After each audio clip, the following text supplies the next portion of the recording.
You got him online. All right, this week's guest on Bent Over the Barrel is a father, brother, son, uncle. He is a pro quad racer and does some outdoor quad racing and an estimator at a body shop. This week's guest is Chris Ham. We're going to call him and get him on the hotline.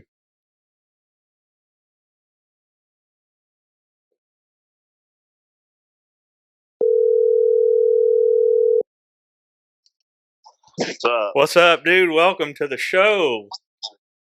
Hey, thanks for having me, buddy. Yeah, glad you came on. And Keith's sitting here with me, and we're just trying to get this audio dialed in, man. We got it cranked up in every way possible. So, Yeah. But man, I already told the audience that you were on with us, and we can hear you pretty well through the soundboard. Do we sound all right? Yeah, sound good. Coming through good. All right. Just throwing away my empty cans of Grizz here. Oh yeah, That's a daily occurrence for me. Yeah. Definitely. Well, how was your time in Florida? Peaceful, relaxing. Yeah, we're tell the audience where you went down there. I went down to Venice, Siesta Keys, that area. Oh yeah, that's Yep. awesome. I love that area down there, Siesta Key. My God, Anna Maria Island. Oh yeah. All that down there. I remember I was down there in 2003 and ate pancakes right there on the sand, man. Oh yeah. You sitting there and early morning, dolphins are playing. Just Hell yeah. can't get any more relaxing than that. No, not at all, man. I'm glad you had a good time down there. And so I started to tell the listeners that you do some outdoor quad racing. And what organization is that for? I couldn't remember. It's called Midwest Cross Country Series. It's pretty much all around Indiana. So we actually will race this weekend down in Madison, Indiana, right on the Ohio River. So, I know where that's at. yeah, the course that we'll run this weekend, I just got notification on it today. It'll be 8.1 miles per lap. My God. So how many laps would you have to do at that point on that one? It's a timed event, so as many laps as you can get in an hour 45. Man. Well, that's a lot of running right there on a quad. Yeah. So, and it's, uphills, downhills, creek crossings, things like that. A lot of endurance. Yeah, because I mean that's a lot of machine to handle for that amount of time. Yeah, it's not like we're 27 years old anymore, So yeah, I'll be 42 this year. Right. I've been doing this off and on since I was 18 years old. And, and these kids today,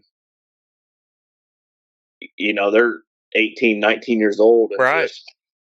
Their bodies are a lot younger taking that abuse than. Yeah. And it's just, they're so fast anymore. I was telling a couple of guys that, a couple of people that, sponsor me and everything like that. And, fork out, a good amount of money. Sure. I was like, I don't know how much longer I'll do this, like there's older classes. I moved up to a different class this year. I went to the 40 plus vet class. But I mean, there's guys out there running that are late 60s. Oh, wow. There was a lady last year. I remember correctly, she was like 71. My God. So that's it's impressive. Yeah, yeah. So I mean, but it's fun. Heck yeah. I mean, I still enjoy it. I stay for the weekend when I'm there. When I'm at the track, sure. I help out. I try to help out, with the dirt bike stuff a little bit on Sundays. But sure. Yeah. What class is that? Is that a 450cc quad? Yeah, I run a 2006 Honda 450R. Okay. Bike. Yeah. Set up for cross country racing. Man. Beadlock tires, wheels, things like that. Suspension. Sure. All custom suspension, stuff like that. Yeah. Yeah, I've seen pictures of it, on your Facebook, and I know you've been pretty passionate about it for many years, which is really cool. And I'm glad to see you still Yeah, doing it it. keeps. Yeah, I tell people, because people ask me like, "Well, why?" Like that keeps me out of the bars. Sure. Keeps me from getting into trouble. Things that I enjoy to do, but I Yeah. know I'll get in trouble if I do go do. I Sure. So, mean, and it keeps you young too. I mean, the more you, oh yeah, I mean, that it's just one of those hobbies that you got to stay in shape and fit to do because I mean that you're right, like you said, there's a lot of endurance involved in that. I mean, I know a guy that's in his late 40s, early 50s that still run dirt bikes, uh, yeah. and he was out of it for a while, and then he got hurt once he was back into it, and he was off for like another 2 months. And he said when I went back the first time, he goes, I was so tired. He goes, Oh yeah, if you don't stay with it and do it Hmm. consistently, your body just becomes yeah. unused to the abuse that you take on that. Sure. The winter months I say are the worst because a lot of people get lazy in the winter. Mhm. Don't want to do anything. Sure. I try to do some stuff. I try to hit the gym. At least 4 nights a week. Do some biking. I try to when I go to the gym, hit the bike. I normally try to get 12, 15 miles in on that and do some Man. cardio stuff. Sure. But it still wears on you. Heck yeah. Yeah, I'd imagine so. Now, what was life like? Let's tell the listeners what life was like early on in your life. I know you're from Indiana. Was you born and raised in Greenfield? Nope. Born in Franklin, moved Oh, to okay. Green, moved to Greenfield in second grade, and went to school here and everything. Then I went to Walker Career Center for auto collision. My grandfather was a body man. Back in those days when he did it, you were a combo guy. You did your body work and you were the painter. You Right. know, so I kind of followed in his footsteps. And here I am, Here you are 20 today. Yeah, Now, 20 plus years later, still doing the same shit. sure. which one is the Walker Career Center? It's at Warren Central High That's School. what okay, that's what I thought because I live in Greenfield Yeah, and my kids go to Greenfield Central. yeah. My daughter's a junior at Greenfield Central. Mine will be that's what mine's a junior now. She'll graduate next year. Yep. Um, but I say a little early. She'll be 16. She'll have one semester left. Yeah. And they try to get her to go to the Walker, but she's got other aspirations. And but yeah, I didn't know if I forgot if the Walker one was at the Warren. I couldn't remember which one was where. Sure. Yep. Yeah. Yeah. So I know you served your community well too, in volunteer firefighter, or was it the police? Yeah. I've done fire for 5 years. Okay. Uh, then I moved out of the community for a little while. Moved to the south side, so I had to not being in the community, you had to give it up. What I mean, you got to kind of be readily available. I thought about trying to get back into it, but at the same time, it's like, man, it's a lot of commitment. Sure. Things have changed over the last 10, 15 years Oh compared to when I was doing man, it back then. you're not kidding. Yeah. I mean, a lot of the people I'm with, outside of work are all firefighters or police officers, people I went to school with, here in Greenfield. Um, Things like that, Hancock County, the Sheriff's Department, Yeah. or Greenfield Police Department, things like that. Heck yeah. Yeah, that Yeah. you've seen about everything. I remember many years ago when I first started working with you, some of the things that you had to tend to was pretty wild. Even that far back. But you're right, everything has changed. Protocols and all kinds of stuff Yeah. uh, since then. But that's awesome. So you met a young lady, and this is your daughter's mom. Now, did you go to school with her early on, or how did you meet her? No, man, I was having a party at my house. Mm-hmm. um, I lived with a buddy of mine we were roommates. We were fresh. I mean, like 20, 21 years old. We were in a house out in Cumberland, and we were having a party, and another buddy of ours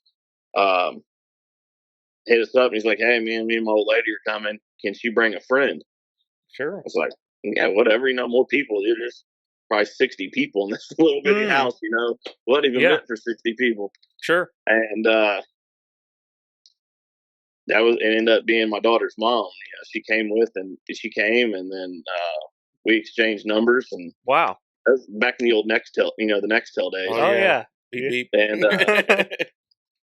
and we went out, a few times, and then next thing you know, we were looking for a house together. Mhm. To kind of get out of that bachelor lifestyle. I was 21. Literally, when she came to my house, she just graduated high school that afternoon. Oh wow. Wow. Man. And so it was kind of she came from a good family. Yeah. Still very, I'm good friends, even today, even with her, even though we haven't been together for, Sure. we, get along. We still get along great, Yeah. even now. My daughter's 17, but it was kind of a culture shock for me a little bit because her family was very church going and out, Mhm. and I just wasn't used to that. And it was like, Sure. "Hey, we're going to church on Sunday," and I'm like, I don't know about all this, Right. Right. At that point in I time, still got a day of drinking. yeah, I was like, football comes on at noon, and I got cold beer to drink, Sure. But it was, it was all right though. I mean, Yeah. and just it didn't work out, and we went our separate ways, and she's married now and got 2 more kids, and Wow. they're great little kids. Yeah. Man. They're so we get along good. I get along good with her husband. He'll whenever he'll stop by or whatever. Sure. We just had my daughter's birthday party here at the house, and him and I were drinking Crown together. Man. I mean, hats off to you for making that work and being, keeping things subtle with the ex. Because we hear so many stories of horrible, marriages when they get through divorce and uh, they're just sour towards each other, and at that point, the only person that's harmed is the kid. Oh yeah, So hats absolutely. off to both of you for being able to keep that civil and Yeah, that's, still that's co-parent great. together. Yeah, I mean, that's the best way to go about it. I got friends that same, went through divorces or splits from their girlfriend. They got kids together and can't stand each other, man. I mean, 10, 15 years later down the road, and they're still They're screaming holding at each that other. grudge. Sure. I mean, Yeah, yeah. it's It's like, man, you done got married and had another kid and Right. have this whole new life, man. Why argue about it? Like, what's the big deal? Right. But Yeah. Well, if you could it is, tell our listeners anything about what would you credit for your ability to really make that happen and get through the pain and the suffering stage. For you, what worked best. booze. Man. I knew that was Yeah. No, coming. I mean, don't get me wrong. There was some hard times. Sure. I mean, I was down and out. You know what I mean? Because I thought this was the person I was going to marry and spend the rest of my life with. But Mm-hmm. then when I really started looking back at it, and I was like, man, there's no reason to be bitter. I started seeing some of my friends and the way they were acting, going through stuff around the same time I was. It's like, I don't even want to be like that. Right. I come from a household that, my parents divorced when I was 3. My dad got remarried. Mm-hmm. My stepmom is phenomenal lady. I mean, absolutely amazing lady. And I was like, there's no reason to be bitter. I have a great life. Yeah. So just make the best life for my kid that I can. Yeah. I And mean, she's went with have you fun everywhere. and make memories. Oh, that kid goes with me everywhere. Man. Yeah, I think that's pretty cool. Like you said, from even the beginning, you would always have her out and involved with the activities and whether it be racing, because I know you were involved with the racing scene too, and so yeah, she's had a pretty good example and really some Yeah, fun times, man. I tell you. man. I've taken her out of school to go to Florida for speed weeks. Mm, Uh, sure. go down, for, figure eight racing. Go down there for a week, and and run figure eight cars with our buddies. Um, I've taken her to Tulsa, Oklahoma. Taken her out of school for that to go to the Chili Bowl Nationals. Um, Man. On a Saturday night, we'll just hop in the truck and we'll drive to Kentucky and catch a race down at Sportsdrome Speedway if they're running down there, Sure. or wherever. Um, she's gotten really passionate about dirt racing over the last couple of years. Oh wow. Nice. We got a kid here in Greenfield that lives a couple houses down from her, and he runs sprint cars. His family owns a car dealership out here, Mm. and they've become friends. So we go watch them quite a bit. Them sprint races are awesome. No, man, you can't beat it. Yeah. It's, No, those I are used to go to amazing. Little 500 with Bruce every year, and we'd get some really good seats. And I remember year after year going with him and watching the Little 500, and that's something I always really enjoyed. But the last couple years I haven't been out there and watched any racing. But you need you just go watch it on dirt. It's better than on asphalt. Oh yeah, dirt's amazing. that's what And everybody says. we got that new dirt track over at Marion County Fairgrounds now. Yes. Circle City Raceway. Yep. Oh wow. Dude, I mean, if we're not racing quad somewhere Yeah. and camping, we're normally either at the speed run or we're at Circle City for a sprint car race. So I mean, or we'll go over to Eldora for World of Outlaws. Yeah. That's Tony Stewart's track. Yeah. Yep. So yeah, I mean, it's something that keeps us busy. Heck yeah. So, but Man, yeah, that's she's great. my little traveling partner. Wow. Yeah, man, that is I know. awesome. Yeah, and I know I don't have much time of that left. Especially now. Like I said, she's 17. Right. She's a junior right now. Going to be senior next year. Then after that, it's off to. She plans on going to Purdue. Oh, okay. Yeah. What does she plan on studying? She wants to be either a nurse or a nurse practitioner. Okay. She's also talked about being an anesthesiologist. Outstanding. Outstanding, man. Yeah. Those, Maybe she can get rich and get dad out of this automotive industry. Yeah, this car industries, man.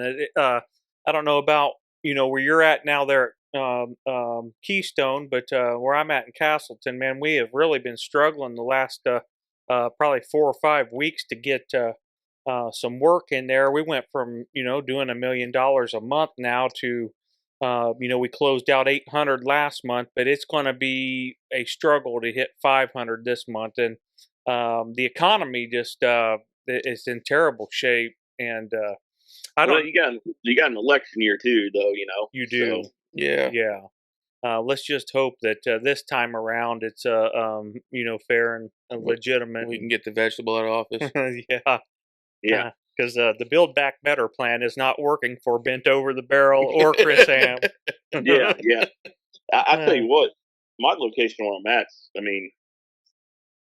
it's in the ghetto, but Oh, okay. we do all right. We get some of those people come down from Carmel and stuff like that. Mm-hmm.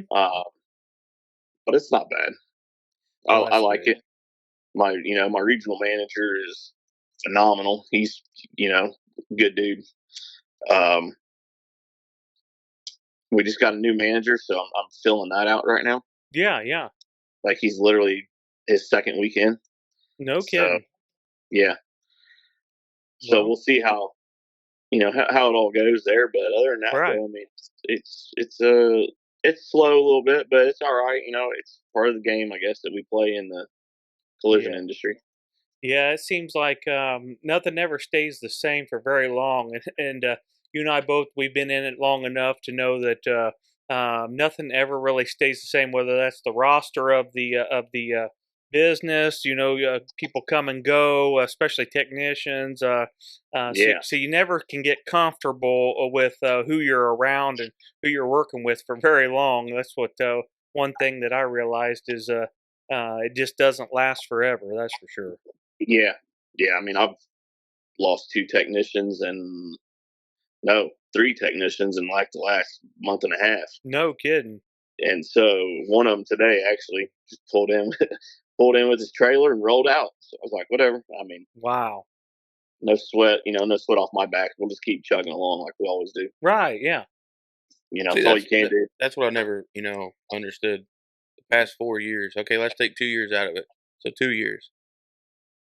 People just up and quit jobs with no. Without having one in the Yeah, I mean, in the I works. couldn't imagine going home and telling my wife, "Hey, I just quit my job making $70,000 a year.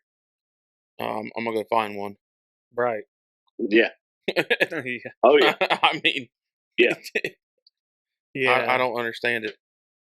I don't get it either. I don't see how people just. No, I mean, and it's different in your guys' industry than mine. Um, you guys can probably throw a dime down the street and find 6, 7 technicians that could do a job good enough to work where you guys are at. Yeah. But I can't find What do you- engineers. Just say, yeah. What is it that you do? I work engineering for Marriott hotels, Okay. so we can't find someone that can A, pass a drug test, or B, willing to work Yeah. an open Yeah. shift. Like, Yeah. you're not gonna have every weekend off. Right. Yeah. That's usually the chief engineer and me as a supervisor. We get that, but one of us is usually around their phone if something happens. Yeah. Um, We don't worry about drug tests in our industry. No, not anymore. well, I mean, it's just No. it's just an initial one. Yeah. I mean, Yeah. after that, it's golden. Yeah. But yeah, my God, yeah, I'd imagine anything, Keith. That's well, I guess the construction site's still kind of old school. That they don't give a damn whether you got drugs in your system or not. Well, I Whether mean, let's as face long as you it. got a pulse, On a construction crew, if they're not cursing and taking drugs to make sure they can get the job done, it's not a construction site. yeah. Oh yeah. I mean, What you do is kind of, Yeah. in a way, it's like construction at times, but a lot of building maintenance and air handler work and stuff like that. So Yeah. definitely in collision, like you said, they don't worry about drug tests anymore, no more than they ever have. Yeah. Oh yeah. I know. Like, yeah, they don't. I mean, Yeah, I've seen guys come in blown out of their minds and I look do at it better this work way: as than long as so you can get your job done, right, and exactly. and you're not Yeah. harming yourself or anybody else, hey, Yep. 100%. Yeah, I mean, you and I, actually, all three of us have known people that have done phenomenal work under the influence of whatever it is, and it's amazing to see how much better they are when they're knocked into some marijuana or what have you, or whatever their vice is. But But I used to have a tech years ago. yeah, He would go to lunch, drink a 6-pack of Miller Lite, come back, do the best work out of anybody in the shop. yeah. oh wow, The fir- I heard the about first him. the first half of the day was so. After lunch, we knew we was getting the ball game out of him. Yeah. And if that dude didn't have beer at lunch, I'd literally go out there and be like, "Hey man, like, you need me to run out to the liquor store, pick you up a 6-pack?" That's a and good I boss. would, dude. I would leave. Sure. I'd go down to the liquor store, grab a 6-pack, go back to his toolbox, set it on there, and it's like slam on them. Let's get some shit done. At least it was Miller Lite. Yeah. Yeah, not mean, Bud Light. Yeah, not Butt Light. Yeah. Yeah. I don't drink that. And I call it camel piss, but I drink bourbon. So Oh, I love me. We got some Four Roses here tonight. I brought some over tonight.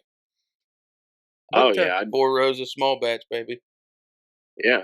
Now, Keith, what's I'm not familiar with that particular brand. Do you know much about the background or where it's made? It's a Kentucky bourbon. Okay. Um, and for the $35 price range, they say it's the smoothest one you can buy. Okay. It is pretty smooth. Yeah. I'm a Buffalo Trace guy. or Buffalo Crown Royal Trace guy. is amazing. Now, Oh, when I wow. lived in Kentucky, we did the Buffalo Trace tour. Yeah. Yeah, amazing, amazing facility. Mhm. Yeah, I've went Yes. on the Jim Beam tour myself. That's the only one I got to do. I wanted to go on the Maker's Mark, tour. But I tell you what, the Jim Beam tour was fun, and I would love to go to the Buffalo Trace, tour as well. Yeah, I think me and some buddies are probably gonna go do that here in a couple months or so. As soon as I get through some of this racing stuff, I got a couple weeks coming up where I'm gonna be out of town on Oh the yeah, weekend. yeah, So I'll be, like I said, down southern Indiana this weekend. Then I'll be in Tennessee next weekend. So man.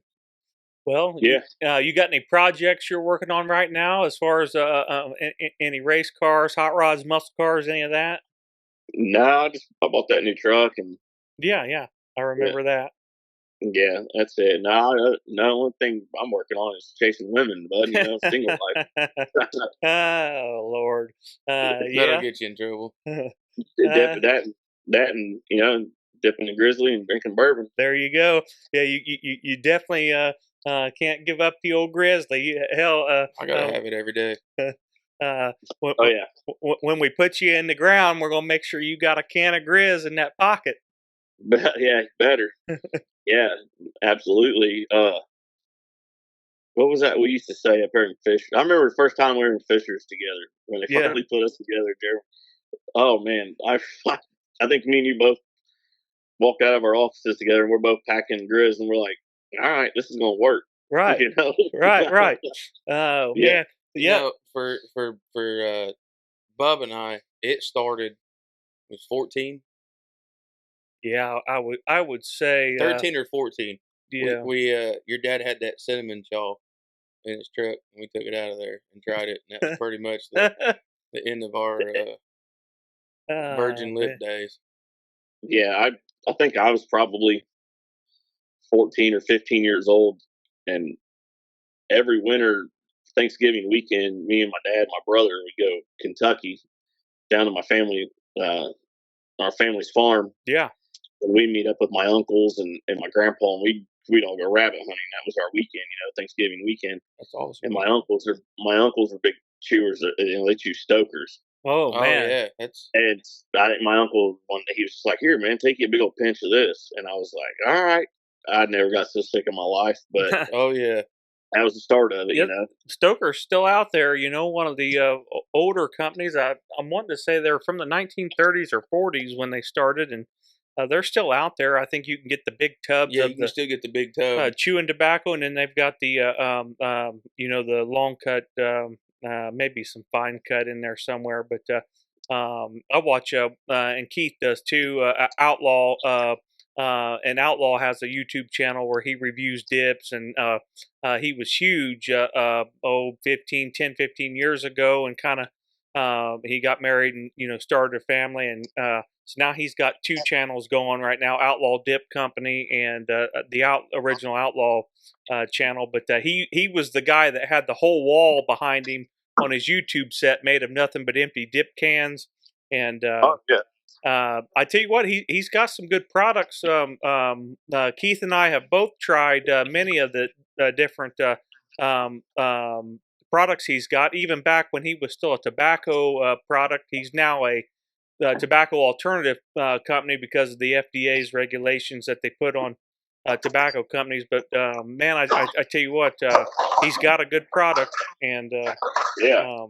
Was that the Mountain Dew, the citrus one that tastes like Mountain Dew? yeah, Is that from him? you had that Oh, one. yeah. You had the backwoods blueberry, That blueberry one. wild watermelon. You had the Lucky Lipper, which was the one that was the citrus flavored. Yeah. But And they had a root beer one too, didn't they? we had the Oh, root the beer one root and beer the Killer Vanilla. Yeah, the killer vanilla was good. The vanilla and the root beer together was great. Yeah, I've just pretty much stuck with my old wintergreen. Now see, We talked about this earlier. Yeah, we talked about this earlier. Okay, so when we were old enough to legally buy tobacco products, they came in a 10 log, and I still call them, even though it's only 5 now, I'm not calling it a roll. It's not a roll, it's a log. So Yeah. we used to buy, because we didn't have a lot of money back then, but we would buy Timberwolf in a 10 log, and it was $10. So it was like $10.80 after tax. And back then, we did like the apple, the peach, and if we did Skull, we did the cherry, the vanilla, and you can't forget the spearmint. That was the best one ever made. Or no, the frost. That was it. But now I can't do anything but wintergreen or straight. Yeah. Like, it makes me sick. So I was down there in Florida a couple weeks ago. Yeah. I took a 5-can roll with me. Like the third day, I was like, man, I'm going to go buy some more too. Yeah, good luck in Florida. That was like $35. So I literally go into this little gas station, and I'm like, hey, I need 2 cans of Grizzly Wintergreen Long Cut. Guy grabs it, rings it up, $29. Oh my God! It's outrageous. For 2 cans. For 2 cans. I looked at that guy and I said, man, buddy, I can buy a whole roll of that in Indiana for like $23. He looked right at me and goes, go back to Indiana. Like, no fucks given. And I'm like, well, I kind of need it so I don't rip somebody's head off. So I'll just take it. That's what I'm saying. Oh, man. And see, we went to Cougar. Bub and I did. Because it's half the price of Grizzly, but it tastes the same. Yeah, I've never... Man, I had a body shop manager... Jeremiah, you probably remember him, Andy. Yeah, I think he's at your guys' Shadeland store now. He is. But he was at Timberwolf. Yes. And I remember one time I ran out of chew at work, and he's like, here, just take you a pinch out of this. I couldn't do it, bud. I can't do Timberwolf anymore. I think the worst thing we ever chewed, and we thought it was good back then, we were 18, 19 years old, is Kayak. Because they had a grape-flavored Kayak. And it tasted like a grape Jolly Rancher. But now, like anything fruit or anything, I smell it. It makes me want to, vomit. I can't stand it. Yeah. I was a Kodiak guy for a long time too. Oh yeah. Speaking of, Keith just had a thing of Kodiak. Oh, that is, like it to me, because the price they wanted for it, it's like an expensive bourbon. Yep. You only do it every now and then. Right. Because for $8.29, I can buy almost 4 cans of Cougar for it. Yeah.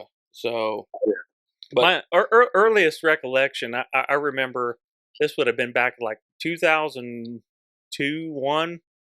My grandparents were down Oklahoma and heading back up here, heading back home, and they stopped in Kentucky, and they got what was called a Louisville Slugger, which was a 20-can roll of Grizzly Long Cut Wintergreen. And I remember at the time they said, hey, we got something for you. It's up in the freezer, once you have a look. And I opened up the door of the freezer, and there it was, 20-can roll of Grizzly Wintergreen Long Cut. And I come up in the body shop too, 14, 15 years old, and was already working 40 hours a week then, and had a deal worked out with school. And my Uncle Joe, he chewed Skull fine cut original wintergreen, and I remember he'd always say, "This put hair on your chest," and always put the can over in front of you. So he was that way. And so with your trip down to Florida, what's something that you remember that really was a blast that you really enjoyed?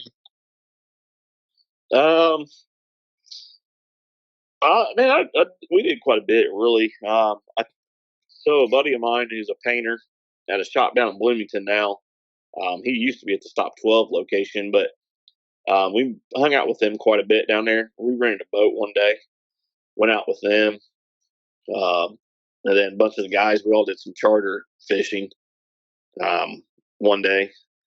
Then I went over to I don't know if you ever heard of it or not, Corey Souza, custom motorcycle builder. Oh, wow. No, I haven't. I went over to his shop one day. Whenever I redid my Harley last year, I ordered a bunch of parts from him. Yeah. Didn't even realize that's who it was. I got to meet him. Um, man, amazing guy. But speaking Just of, man, I tell you, I remember the days of the biker build offs, and I don't know, I know you'll remember, yeah, back in the late '90s, early 2000s, you had Jesse James, you had Billy Lane, you had Indian Larry. I mean, so many of them, and so this guy learned and worked for Indian Larry. oh wow, He's interesting. got Indian Larry's welder in there. Yeah. His um, metal brake and some of his other equipment that he got when Indian Larry died. Oh wow, Yeah, outstanding. And that's cool. Yeah, I just got an email that Paul Senior, Total Senior, and Billy Lane and Jesse James have started their own television network, and they're bringing that stuff back, man.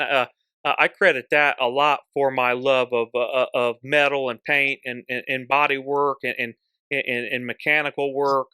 Watching those shows as a kid, being a 15, 16-year-old kid, watching that stuff was really awesome, and you had Full Throttle Saloon that came on not much longer than yeah. they were on, an American Chopper, and I think the choppers will make a comeback. The bagger thing is, which I mean, you've seen my bike. yeah, I redone it, the big wheels and stereo systems and stuff like that. Um, yeah, I I mean, think it'll probably fade out a little bit, and then that chopper stuff will come back. But it's just like everything else, it comes and goes, and Yep. it comes back again, and everything. yeah, I follow a guy on YouTube. Is it Bikes and Beards? I think is the name, and he bought the Miss Geico bike, the Orange County Chopper supercharged Geico bike, and man, you talk about a Yeah. death trap. That's been fun following him, getting that up and running, and riding it. And I'm with you. I've got 99 Road King, and started working on that, here a couple years ago, and kind of lost interest in it. I need to get it finished up, but I put ape hangers on it and different grips and stuff, and extended the factory wiring harness, and that didn't work out too well. So I ended up having to rebuy the already extended link harnesses that were already Yep. cut to length, and so I need to get back on that project. But I know you had a lot of time and money and several seasons where you pretty much started from a clean slate on yours. Oh, dude, I did 2 complete teardowns on my bike. Custom paint. The first time I did that burnt orange that they put out on those the Harley Davidson edition F-150s. Yeah, Did the bike that way. Steve Ferguson, was a painter, helped yeah. me out do all that. And then I put the big, the 21-inch wheel is the thing to have. Then now you got 30s. My Um, God. That's a and big then I tire did on a bike. yeah, and then I slowly built the stereo system. Every winter I added something to it. I started in the fairings, and then I added the lids, then the extended bags. Yeah, and- Then man. I put the subs in, in the bags, and then I put it on air ride. Put 14-inch apes on it. Yeah, Did the updated interfering so I could have the touchscreen radio. They doubled in like the new Harleys. yeah. Uh, Shit, man, I probably had 40 grand in that bike just in stereo and I believe it. upgrades for years. And then not not this past winter, but the winter before, Yeah. completely stripped it down again and changed up the whole color. It did black, blue, silver, faded with some purple, and What just changed it what all was up. your most memorable ride that you had on that motorcycle? Woo, um, man, my buddies and I did a lot of rides together. Yeah. Um, going to things like the River Rally up in was that Jonesboro? Yeah, Jonesboro. Yep. Yep, Jonesboro. We did that, a couple times. but the biggest ones are probably that I remember the most is going riding with my dad.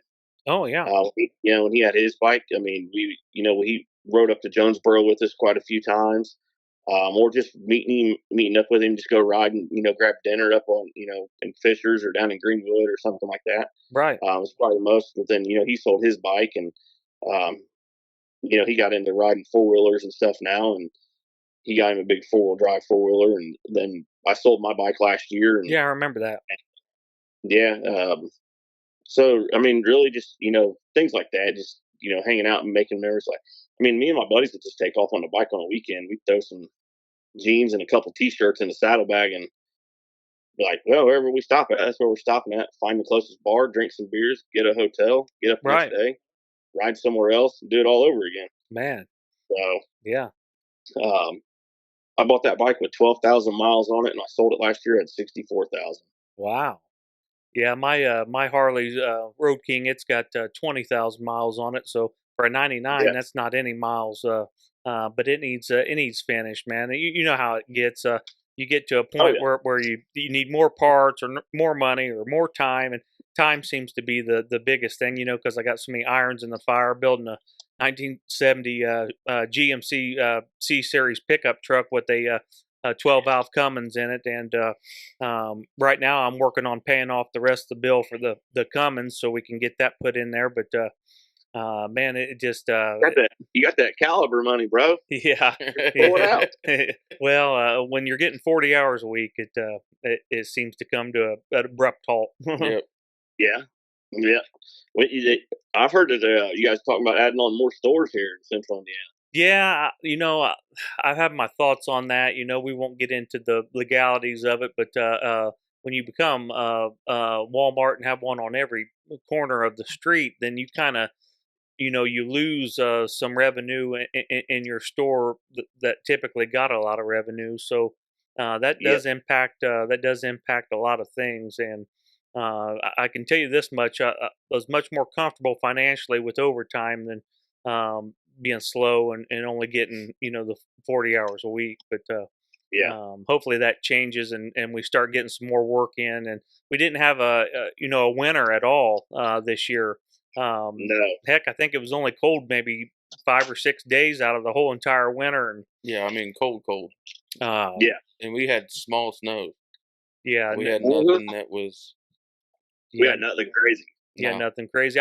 I would imagine that this year we're going to see some pretty bad storms across the land, and I think so too. it's going to be a pretty bad winter. I guess they've already had a major hailstorm here in Indiana, and John Durham, speaking with him, he's swamped with dent work on on hail work, and which he's going to be on the show here in a couple weeks, and I know he's having a lot of business right now across Indianapolis area, and seems to stay really busy doing that. Oh yeah. Old John Durham, good dude right there, man. I know you guys got him, but if there's a chance that I could get him at my store, if we did have a health thing, he'd definitely be my first choice. Sure. For sure. Yeah. Yeah, one of the best to ever do it, that's for sure. And oh man, we had some good times with him at Fishers. Yeah, man, I still do get to see him here and there, but he just recently got a Ford Raptor and retired his Silverado for the time being. He still got the Silverado, but that thing was getting tired, man. But it served him well, and he'll talk about that on the show. And he ended up getting a newer, like a 17 or 18 Raptor that he really likes a lot, and he drives that everywhere now. Yeah, I finally did that, broke down and bought a newer vehicle. Yeah, me, I was wheeling and dealing forever. Yeah, I know. That's awesome, man. I know you've always been a wheeler dealer, and I mean you've had all kinds of stuff. Mercedes Benz to man. I mean you name it. But that's part of it. Part of the wheeling and dealing is having something different. When the BMV and the government steps in and tells you if you buy another vehicle, you have to get a dealer's license. But, it's time to. speaking of that, Keith and I and Aaron, who has since moved down to Orlando, Florida, and works for Gerber down in Orlando, Florida, as a painter. They went and I'll let Keith tell the story, but we were wheeling and dealing like crazy, and we're starting to grow our business and doing real well. But I'll let Keith kind of tell the story about when we went down. Mind you, this was at the dead of night, so Yeah, that probably was. not the best idea. But I mean, but I usually feel safe wherever I go. I mean, um, I carry a firearm everywhere I go. I don't leave the house without it. Dude, So it didn't that's my bother favorite. me driving down to Clarksville, Indiana at night. Oh yeah, it's the Uh, hood down there, bud. yeah, Down the so Ohio River. Bub was going over towards Ohio to look at a Grand Prix with his dad Kevin, and we got a call and a lead on a was it like it 02, was in '07. 07 Buick Lucerne. Okay. They said it leaked oil a little bit. Had like I mean just barely over 100,000 miles. Couple of bad wheel bearings. So it was stuff that we could do in the barn, get it fixed. Flip it for $4,000, uh, and then go on to something more expensive. Oh yeah. So Aaron and I took my Silverado, took Jeremiah's trailer, and drove down to Clarksville. We get down there and we meet the lady. We look at the car, we look at the title, we look at her ID. Everything matches. So we paid him. I got him down to $1,200. Oh yeah. So we loaded on the trailer, set home. We got home about midnight. I think it was like 3 a.m. Was it? Yeah. Well, so somewhere time between let's say 2 and 3 in the morning, we got back to Lapel, back the trailer in, left it there for night. Next morning, um, we get the car in the shop or the barn, and we're looking over everything, and we determined what needed to be fixed. So the next couple of weeks, we're working on this car, getting everything fixed. Bub puts it on sale online for $4,000. Uh, this, I don't want to call them old, but they were older than us at the time. Probably in their mid 40s couple. They wanted to buy it for his wife to drive to work. Yeah. They offered us $3,800. So we took it, sold it. Next day, we get a phone call from them. They're at the B&B, and they can't title it because there is a duplicate title made, and that car is registered stolen. Oh. So the state police were involved. They came out and proceeded to treat Jeremiah and I as criminals. Yes. So basically, what they did, Keith gave them the money and got the title, clean title, everything matched. What they did is they waited for Keith and Aaron to leave the premise. They left the premise and they turned the car in as a stolen car, and so they were directed to go get a duplicate title made, in which they did the next day. We had the title for the car. Well, they also filed a claim with Allstate Insurance and got paid out for the car being a stolen car. This is how professional they were. That they were picked up here a couple of weeks after that, and we're doing the same thing with a small mom and pop dealer on a Impala, and we're doing the same thing with them. And so what they did was they waited for us to leave with the clean title, got a duplicate title made for it, and that then makes the title we had null and void. So we had Keith, if I remember right, we had county sheriff and state police and a flatbed show up in the dead of night Yep. out there. Yep. We had to refund the people their money. Yep. They took the car. They took the car. We cooperated with law enforcement and with the Allstate Insurance. Allstate was assigned a case ID on it, and so we did everything we needed Now we talked back and forth with the adjuster for Allstate for like a month because, according to her, this has happened with this lady and her boyfriend before. And when they caught them trying to steal that Impala from the dealership, she sent pictures over to us in an email of her and the guy that were caught. And I told her, that's the woman right there. Mm-hmm. That's her. 100%. That's her.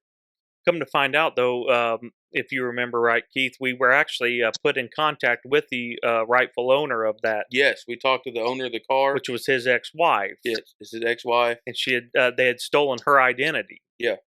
So they had an ID, fake ID made. Now, midnight. We don't have, back 10, 12 years ago, there's no way for Jeremiah, any of us to look at an ID and go, okay, it's fake. Right.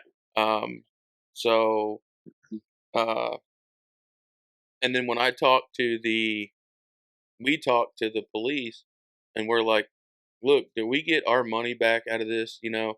'Cause we had a truck on deck. Yeah. We were going to buy a 2006 Silverado Duramax diesel that was in really, really good shape, and I mean we had it on deck.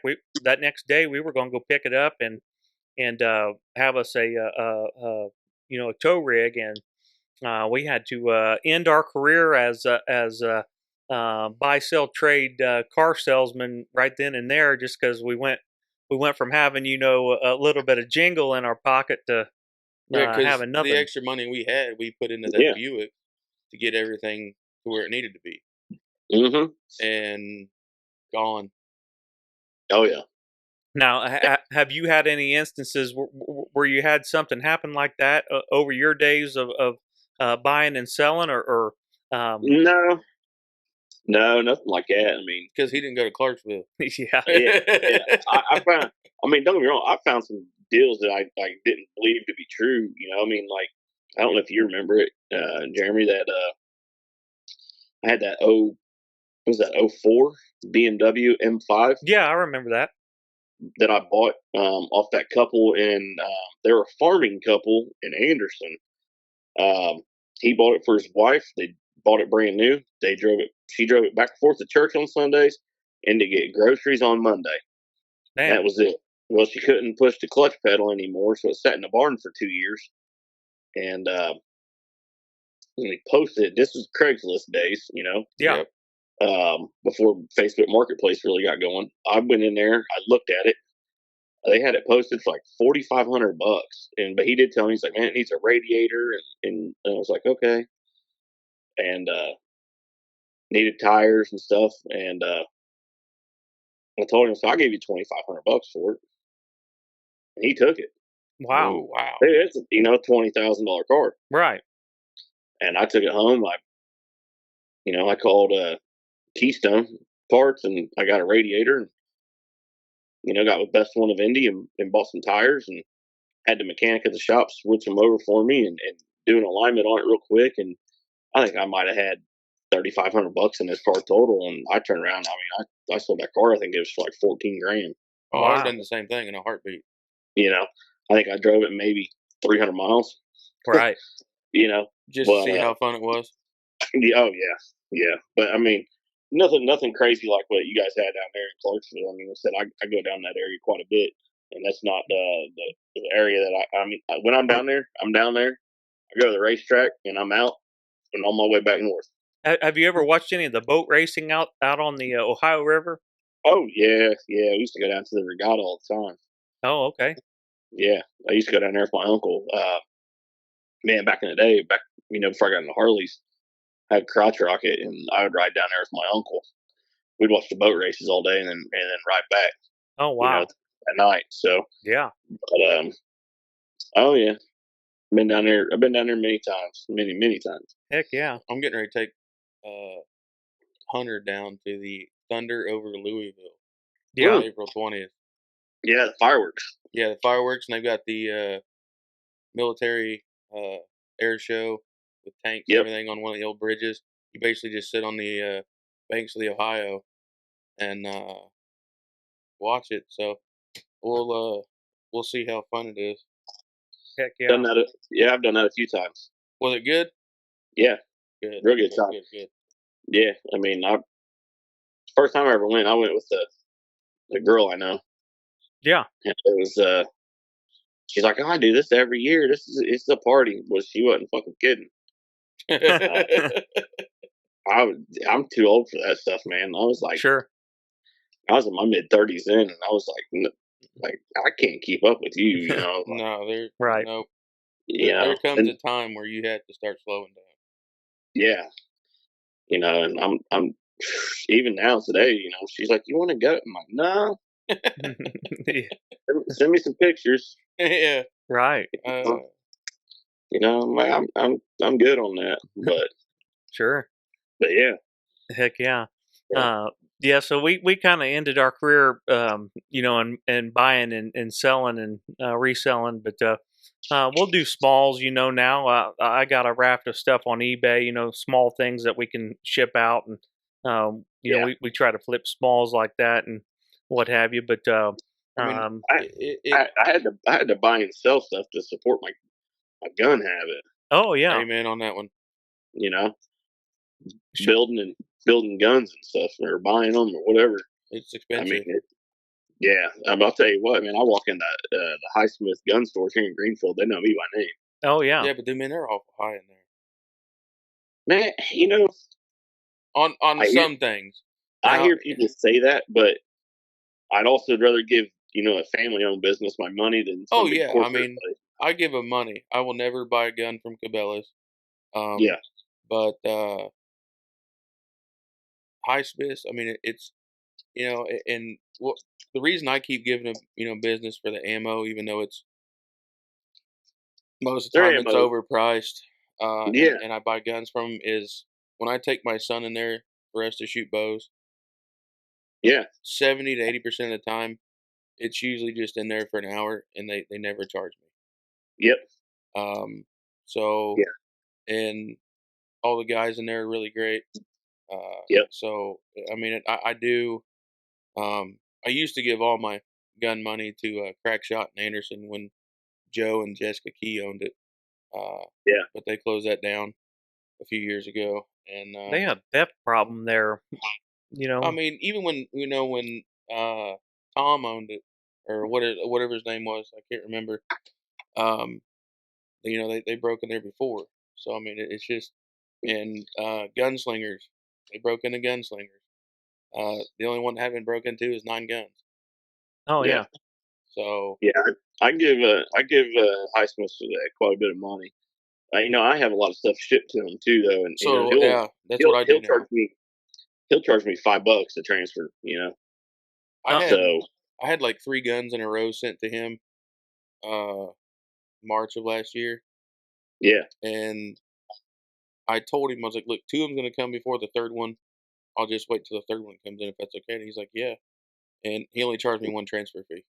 yeah, So, I oh yeah, mean, they're great in there. sure. yeah. Uh, so, I'm Remember the old gun place there, and you built some tables for there, Jeremiah? yeah, Oh, yeah. over in, Muncie. No, it No, was Newcastle. Newcastle. Newcastle. Yeah, yeah, Yeah, yeah, me and Bub built those. Yeah, what a yeah. story there. I don't know if that's an on air story or not. Yeah, Yeah, probably not. probably not. Things happen for a reason, and that guy had a distaste in his mouth for just the simple fact that I worked with you, and yeah, it just it worked out at the end of the day No, for what we had to do. now hold on. Is this the story that you told me This, of why? And I forget the guy's name that owned the gun shop. yeah, I do too. Um, so long story short, Air Clean. Why don't these two like each other? Well, at the end of at the end of the it, day, it it involves a woman. Okay, this is the story that you told me. Then okay, Yeah, I know where we're at now. We're good. yeah. I still talk to I still talk to her a lot. well, you'll have that. Yeah. Actually, she called me today on my lunch break. She calls me pretty much about twice a week. Yeah, Yeah, yeah. But I tell you what, our first two podcasts that we had recorded have done phenomenal. Between Spotify and between YouTube, we're sitting around 3,600 views. Of those views, though, we're not getting retention as far as subscribers go. So we want to remind people to like, share, and subscribe on YouTube, Bent Over the Barrel Podcast. You can find us on Instagram as well at Bent Over the Barrel Podcast, and we have a Spotify, Bent Over the Barrel, where you can stream or download any of these recordings or podcasts. And so it's done really well, and it's going to continue to get better. This is the first time we've done a live set with you wired into our Mayano mixing board. Speaking of Mayano, you can get 10% off your order if you go on www.mayano.com. That's MAONO.com. Use code GETBENT, one word, for 10% off your order. It's any of the audio equipment you see us using today. You'll see it, Chris, but we're using Mayano's PD200X microphones and their AM100 podcast station, and it's been really awesome, man. Their products have been outstanding, and I would highly recommend them. They're every bit as good as any podcast equipment that you see. We are still working with it, so we do have some inline filters coming to make sure we plug those in, and that'll help save some of the equipment. Right now, we've got it turned up pretty loud, but that's because we don't have the proper wattage on each mic, but it sounds pretty good. Keith, what's your thoughts? Sounds pretty good on your end. Oh yeah, I mean, And Chris coming in really clean. Chris is coming in clean. Yeah. I mean, Chris, can you hear us pretty well? Oh yeah. Good. Oh yeah. Awesome. Good. Yeah. I just want to know, we gonna come out here and party, Jeremy? Yeah. I tell you what. The nice thing about this setup is it's mobile as well, so we could, on down the road here, we could schedule an in-person interview with you and get people familiar with you. I mean, they've seen the picture of you. I think your little reel with the poster of you and your daughter has close to 2,000 views over all the social media accounts. So people are tuning in to these podcasts, and they're looking forward to seeing this episode, which I think is really awesome, man. I'm glad you were able to come on the show and shoot the breeze with us. And man, I tell you what, are you a fisherman, or do you do fishing? And I know you go camping quite often, or as much as you can. Yeah, yeah, I do some fishing and stuff like that. More of a hunter than anything. Yeah. Deer hunter. Yeah. Actually got man, believe it or not, this people don't believe it, but this year opening day, my brother killed a deer out of the stand that I killed my deer out of last year, and then turned around that afternoon. I was like, I'm going to hunt that stand. You can take the front one. And then I killed my 11 pointer out of it that same night, opening day. So opening day, we both, dropped some nice deer. Yeah. Nice. I always like those stories. Oh yeah, I mean, last year my deer dressed at 99 pounds, field dressed, and then the one I got this year, he dressed at 168 pounds field dressed. I'll tell you what, those little ones, Oh, so tender though. Oh man, yeah. The back straps on those things, they're small, but man, I'll tell you what, they're so. That is, I will shoot a yearling every now and then just to make jerky out of it. So, I learned this from an old hunter. He's like, before you cook it, soak it in milk for 24 hours. Yes. So I did that, and I took 2 back straps to a race with the people that I raced with and camped with every weekend. Mm-hmm. I soaked them for 24 hours. I put them on like a Wednesday night, and Thursday night I pulled them out when I got home from work. Then I put them in Italian dressing. Yep. Let them soak, and then we get there, and then Saturday I just roll them up in aluminum foil, just drop them in the fire pit. Yep. Let them sit there for, shoot, man, I don't know, probably 5 or 6 hours. Yeah. Yep. Dude, everybody loved it. Oh yeah. I mean, now I will always believe because I'm right there with you. Shooting a deer in one tree, say in the morning, going back that evening and shooting another deer out of it.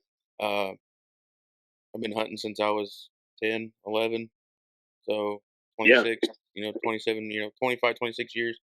And we hunt up in northern Indiana, and we have I call it the kill zone. It's a pinch point. They have to come or they have to go.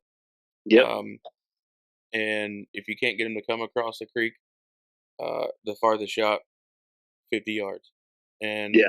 I've shot one, right underneath the tree stand before. And we can shoot them there in the morning, and we'll see them again in the evening. Uh, Yeah. but last year, my son, well, he was 13 during deer season. Yeah, so 13, he shot his first deer. Well, he took a buck and a doe opening morning in the tree stand with me. So Oh, yeah, that was. those are memories Oh right there. yeah, I mean, Yeah. awesome, awesome time. And he actually, we seen 15, 16 deer that morning, and uh, never could get a shot on any of them. And I was just Yeah. thinking, you know, what, what the fuck am I doing wrong? Yeah. And I heard my dad and my other son shoot. He's 11. Um, and I told my son, I was like, get ready. If they're on this side and there's more than one, they'll come running this way to get away from it. Nothing came. We waited 15, 20 minutes, and then all of a sudden, we seen a doe come running in, and there was this buck chasing her, and he had to watch this buck chase this doe to breed her for 15, 20 minutes. Oh yeah. And he's just sitting there. I thought he was going to shake out of the tree stand.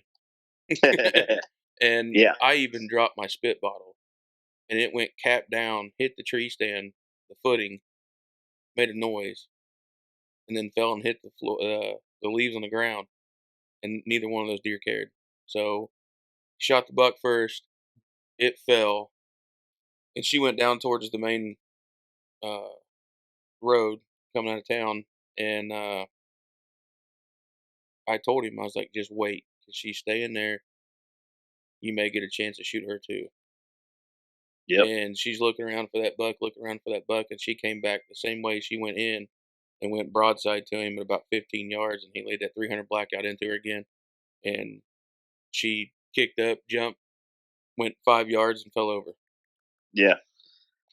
Those are the best shots. Oh yeah, I mean, and as a father now, like I couldn't see it with my dad going, I don't care if I shoot one, I just want to see you shoot one. Right. And I never understood that uh, until my oldest, who's 16, shot her first one 3 years ago, and he shot it with my dad. She shot it with my dad. I couldn't be there; I was at work. Yeah. So if it wasn't me, I thank God it was with him. Yeah. Oh yeah. But being there with my son to see him shoot his first deer, uh, I now know what it was like for my father. Like I've killed a lot of deer in my life. Oh yeah. I've been blessed that at 37 I've taken many deers I have. Um, so I'm I, on I that. always I Uh, always say, man, if you get one a year, you're doing great. oh yeah, I mean there was a year I shot 4 opening morning during shot. And we still had to use shotguns at the time. Yeah. And my brother shot too. And, I call him my brother. Um, but he shot too. So I mean I had 6 deer in the back of an S10. Oh yeah. I mean, so there was and then we had a bad EHD and then chronic wasting disease up there. Yep. And they've now since lowered the total. They finally listened to us. The DNR did, and you can only take 2 Yep. in Kosciuszko County. So, Yeah. and we can, there was years where we hardly seen any deer even during bow season. So Oh we were limiting on what we were taking in general off of the property we hunted. Now, problem is we had the surrounding properties. They were, if it's brown, it's down. yeah. Uh, so, but now it's we're seeing deer all the time now, um, and to be there and have that memory with my son, I now know what it as my father would say, I'd rather see you uh, Yep. shoot the deer than me. Oh Um, yeah. I understand. Yeah, I get that completely. Now, if a 180-inch deer walked in, I'm sorry, son, you have a lot longer than I do. I'm shooting Yeah. Yeah. Yeah. I've seen more deer this year than I've seen in a lot. Last few years. I think I've seen one probably every day, but during bow season, I took one shot and I actually grazed him. He's a nice 10-pointer, and then you could see the graze marks across his back because the property next door is a buddy of mine that I went to school with. He's a state trooper. Um, and he killed him the next morning. And I talked to him. I was like, man, I said, he probably has a graze mark, or something. I found a little bit of blood and a little bit of fur. Yep. And it just went right above the spine and just grazed him.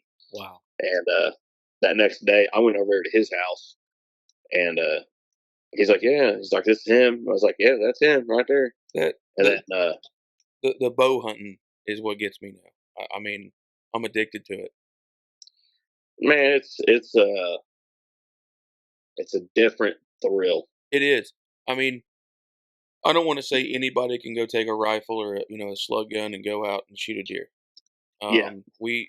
I've always called a lot of them weekend warriors. They Yep. don't check their guns, make sure they're sighted in. Mm-hmm. And I don't want to say everybody can go out and do it, but it takes a dedicated person to shoot a bow over and over and over and over again, different angles. Yes. Leaning over, bending down, kneeling in a tree stand.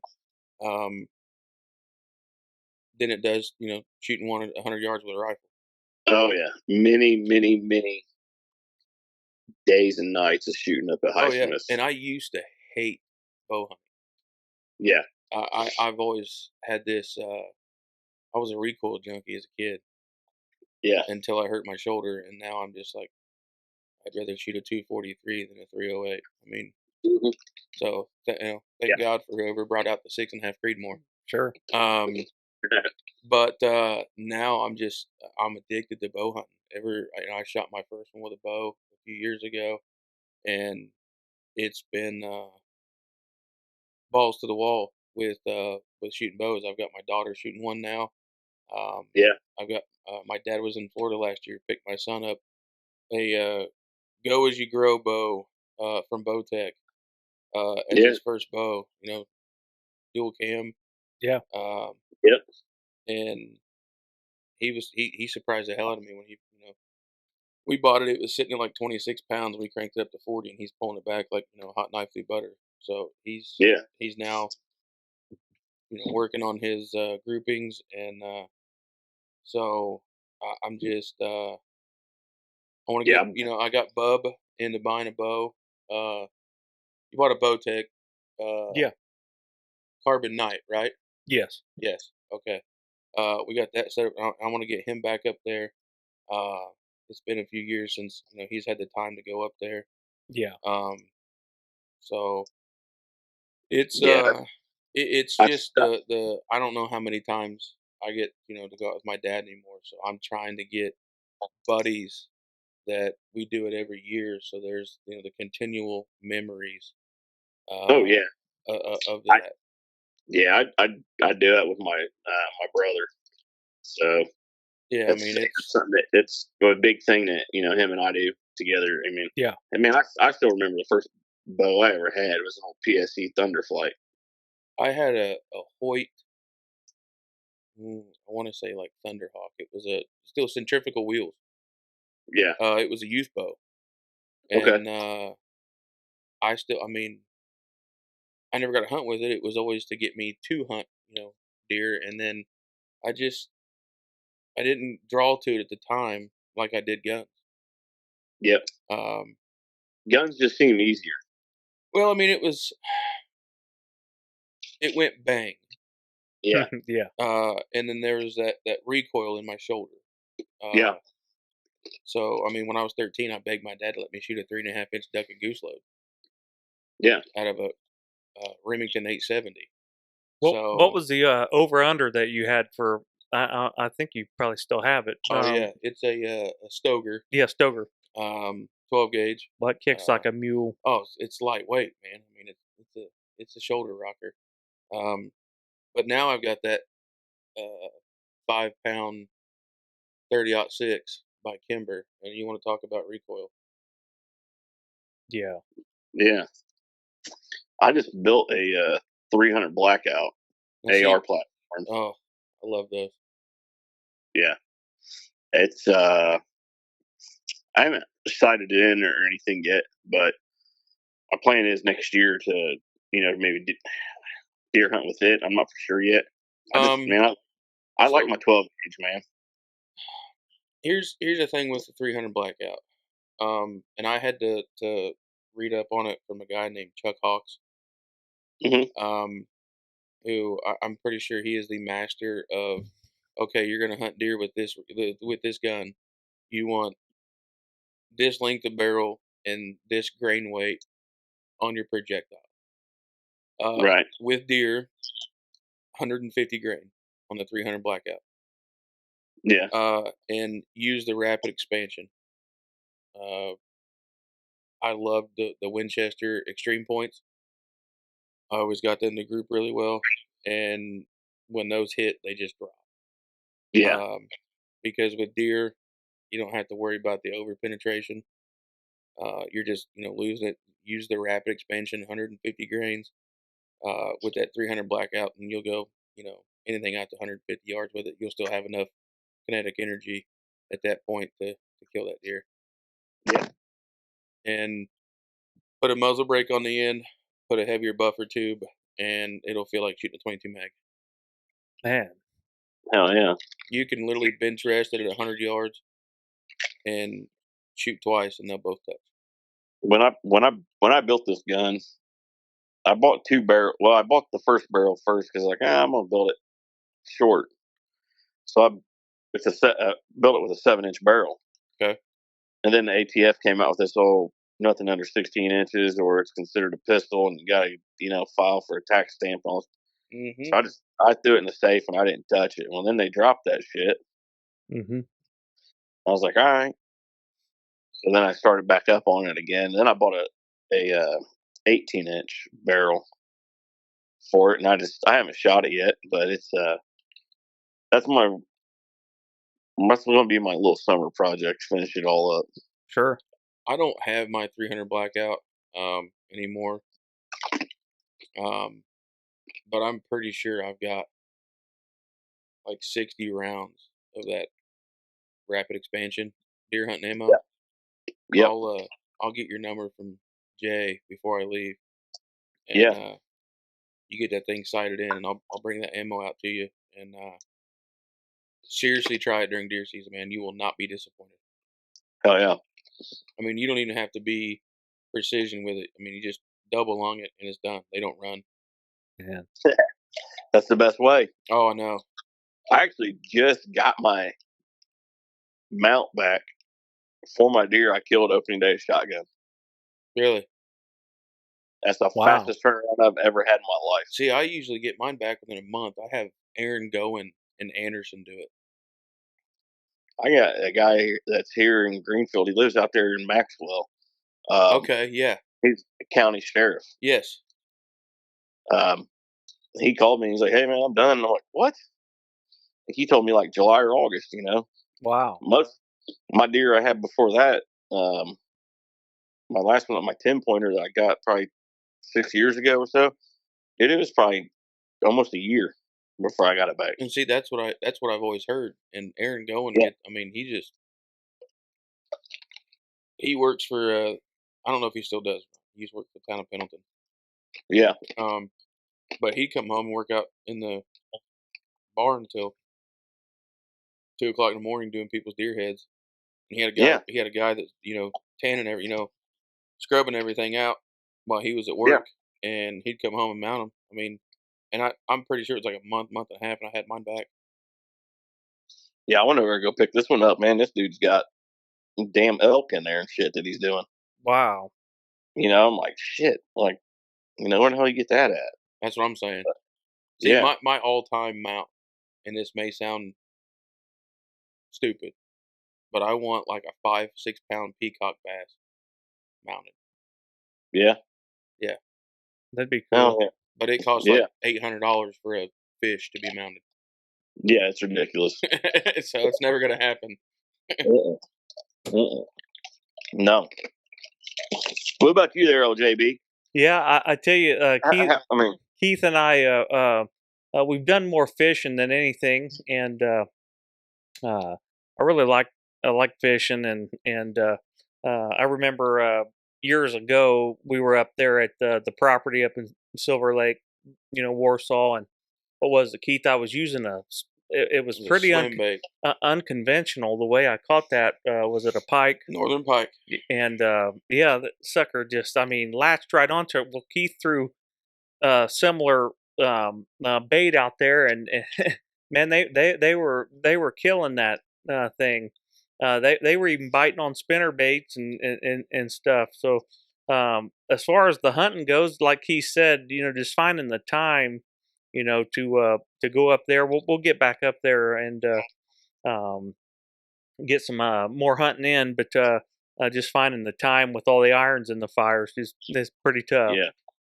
It's I always seem to I got guys that work that are use their vacation time for that opening week of deer season, things like that. Yeah, Yep. I always tend to use mine for racing season, and I yeah, always say, man, I want to save a week just to do nothing but hunt all week, yeah, nothing else but hunt.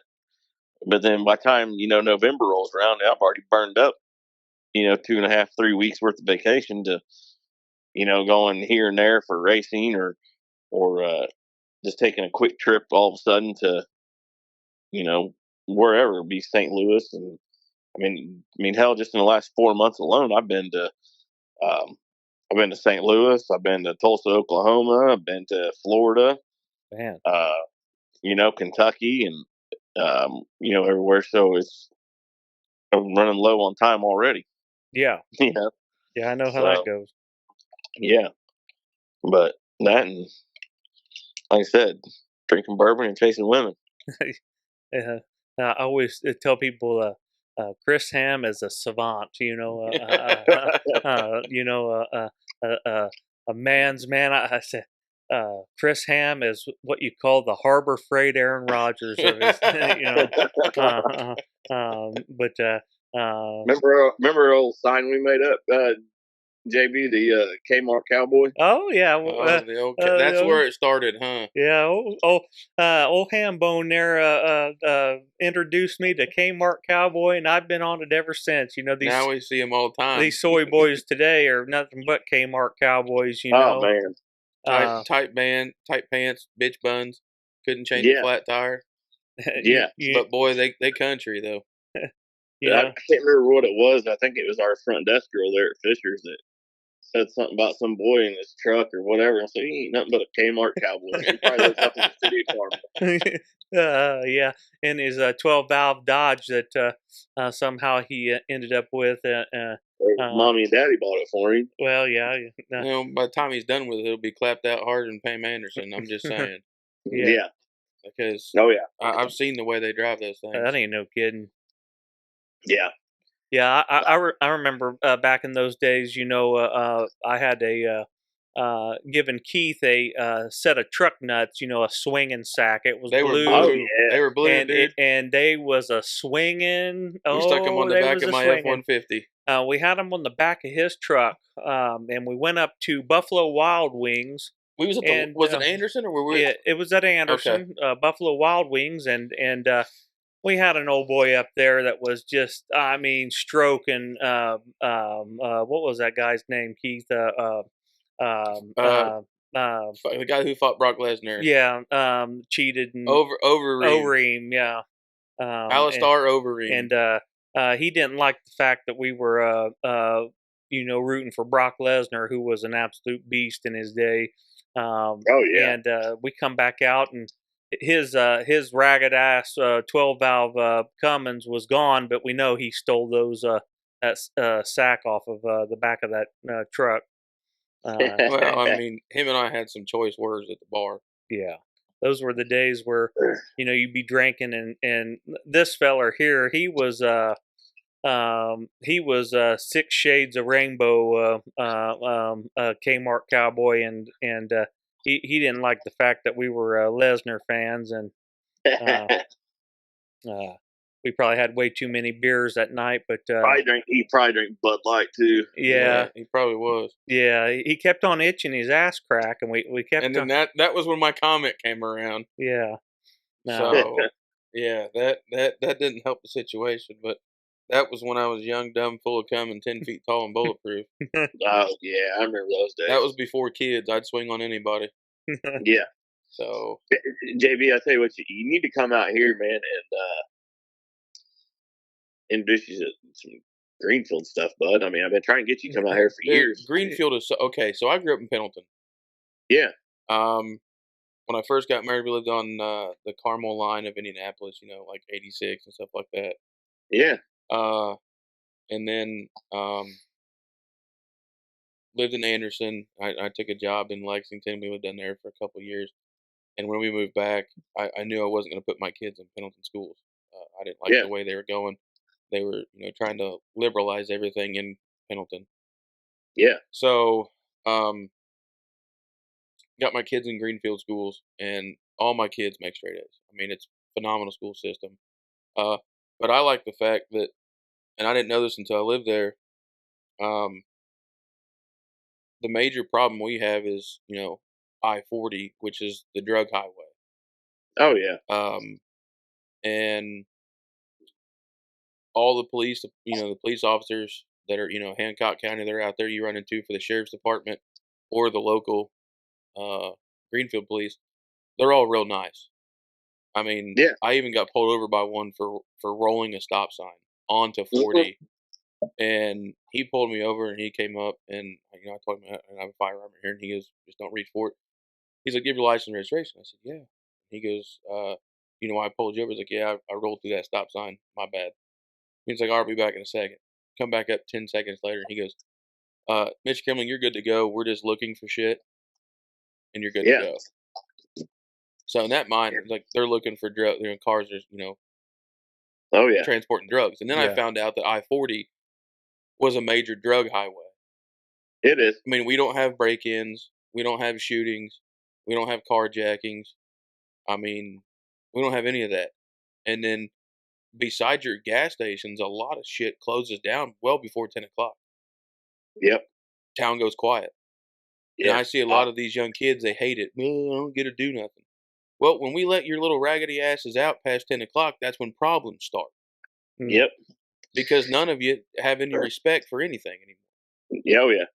You got. I mean, I can't give it away who's who and what's what, but yeah, 40 is a major highway. I got friends of mine that work undercover. A lot of them, they drive. Dude, they'll drive old beat up Astro vans that are actually police cars. Oh, yeah.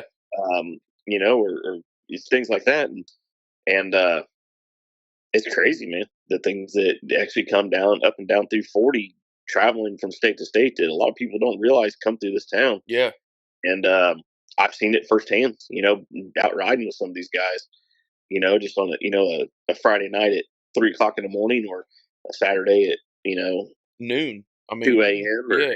or whatever. It's you don't realize it. I mean, those guys are specially trained to look for certain things, and they don't give a shit about you rolling a stop sign. He And didn't give a they shit. don't care if you're doing He 15 miles an hour the speed limit. he They're going to pull you over and probably give you a warning. You might get that one cop that's new and trying to make a name for himself. He'll give you that ticket, but whatever. But from reading the thing, the youngest police officer we had has been there 3 years. yeah, So I haven't. I've lived there for 2 years total in Hancock County. Yeah. Yeah. So, but most of them, I mean, honestly, they don't care. Like I've been on a road where I'm going 10 over the speed limit. They don't care. no, and they're not unless you're being stupid. Yeah. One of my close friends, he just, I actually got a couple buddies that just retired from there, that I've known for years. They retired but maintained their police stuff, stayed on as a reserve, and now they're working at the school as resource officers. Yeah. Yeah. So it's and they don't give a shit, flat out. They don't care. I mean, they're looking for the big stuff. Why don't you tell them, Keith, what we just popped the seal on? Well, this is Sugar Land Shine Mark and Digger's hazelnut rum. Yeah, shit's delicious, boys. I will tell you what's even better though. Jeremiah, you brought it, or your mom and dad brought it back to you. It was the Mountain Java moonshine. It was like a coffee moonshine. Let me tell you, I could have drank that every morning as coffee. Here's one you're gonna really like. It's Mark Rogers. Mark Rogers American Peach moonshine. Oh, I'm all about the peach moonshine. So we're gonna crack the seal on this bad boy here and get a little sip in. Yeah, I Now, just Oh I yeah. poured a little. Disclaimer: I we just don't I drink just like we used to. I just poured a little little glass of some Maker's Mark 101. Now, see, I used to drink 151. Mm, Yeah, hell no. we don't drink like we used to though. We're in our late Nah. 30s, Yeah, so but Jeremy, we're up there with you on that. yeah, The age thing. I nope. yeah, Jeremy. I mean, I've said it. You need to come out here, man. Go to this restaurant, have a drink. We got this the depot out here. The depot is amazing. I've seen I was- pictures of it. I just actually ate dinner there last night. Actually, I got there like 6 o'clock, dude, and shut the place down at 10. No kidding. That's pretty good, there, bud. Did you like that one? That's pretty good. Mark Rogers Peach. Yeah. We got a sampling of all sorts here. I got Damn, you're sampling, dude. You didn't even have me in house, bro. I asked Jeremiah. I was like, "Hey, does he drink? I'll bring some Four Roses for him." He's like, "Remember, he's calling in," and I'm like, "Oh damn." we got next we've got Sugarland's Appalachian apple pie to round it off because the others are some sipping creams and we'll do those so we're going to crack the Now, seal here on the apple pie. Have you been to the Yard House downtown? Oh yeah. So I've never heard of it. My wife took me with my sister and her husband for my birthday in January. Yeah. And so the time I lived in Kentucky, I had found a favorite beer down there, and it was a Kentucky Barrel Ale. And Okay. Cougar Bait. Cougar Bait was a good one, yes. And they had the Shotgun Wedding one as well. But the Kentucky Barrel Ale was bourbon and beer together. Okay. So when you crack the top of that beer, you'd smell both. Hmm. They had it on tap there. Well, I mean, they have over 100 beers on tap. Wow. But they had this seafood plate down there that was over rice, and I mean, it was a seafood jambalaya, and it was Yep. over rice, and that was the best damn stuff I've ever eaten in my life. And I figured Yeah. when we went down there, it was gonna be like $50 a person for dinner. And I think besides the filet mignon stuff like that, that was the most. It was $21. Yeah. But the plate that came out was huge. Man. Oh yeah. Dude, And it's huge servings. it was I mean, it was busy as shit in there, but it seemed Yeah. like you were only waiting for 15, 20 minutes, which I'll wait for that for, excuse me. Oh yeah. That's not a long wait time for a Friday night downtown Indy. No. No. I just I don't know, it's probably about a month ago. I took a girl I know, we and her, we went and had some Pacer tickets, about 4 or 5 rows off the floor, Man. and took her to dinner there That's nice. That's cool. before we went there and everything. Yeah, it's I like it there. We just When I got, worked downtown, we used to eat there a lot.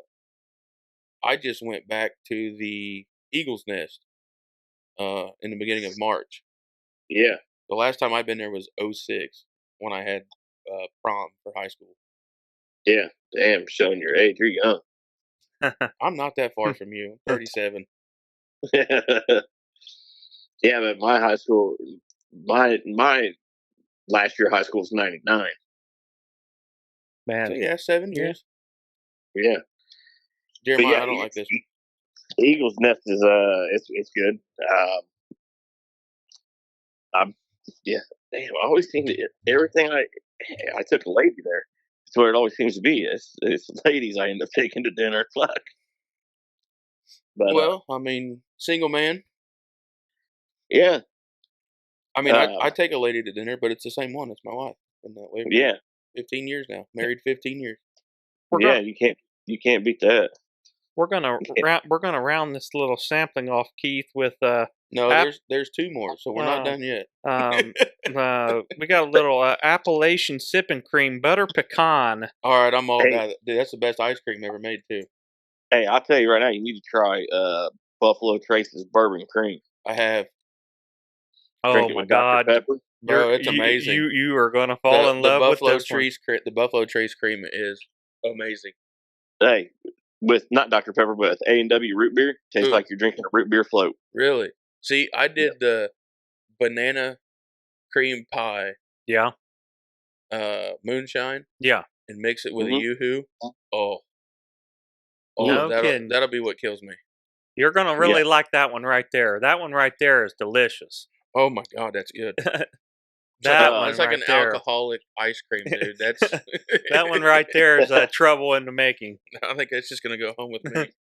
Now let me tell you, have you got the Crown Royal blackberry yet? No, I have not. No, Let me just tell you boys right now,